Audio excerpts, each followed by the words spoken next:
Slotkin's concern is something Americans often take for granted until it's threatened: the idea that our military is not a political weapon. For generations, the United States has drawn a hard line between civilian law enforcement and the uniformed military, precisely because once that line blurs, history shows it's incredibly difficult to restore. The deployment of thousands of troops to Los Angeles without the consent of the governor is not just unusual, it's historically rare. Have you authorized U.S. military cyber tools to investigate people participating in these protests? Yes or no?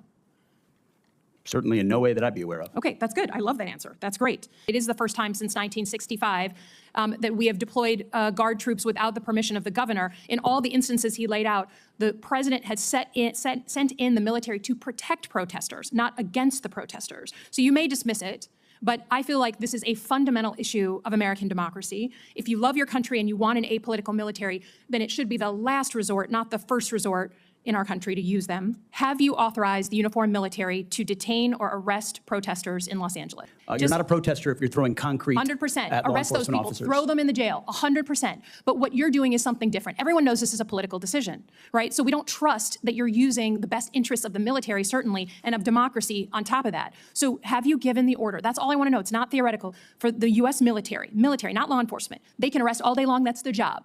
Do they have the ability, the uniformed military, to arrest and detain protesters currently today? These troops are given very clear orders. Then what is the order? Then list it out for us. Be a man, list it out. Did you authorize them to detain or arrest? That is a fundamental issue of democracy. I'm not trying to be a snot here. I'm just trying to get the actual, did you authorize them to do that? All of these orders and what they're sent there to do are public. Okay, so say it. So say it. Yes or no? I'd like to.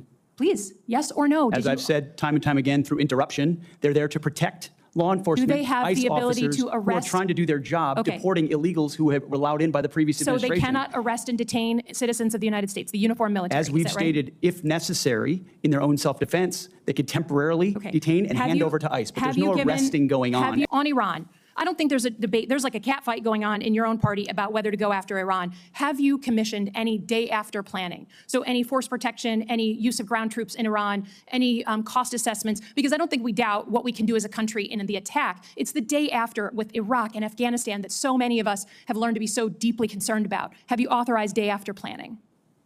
As I've said, we have plans for everything, Senator.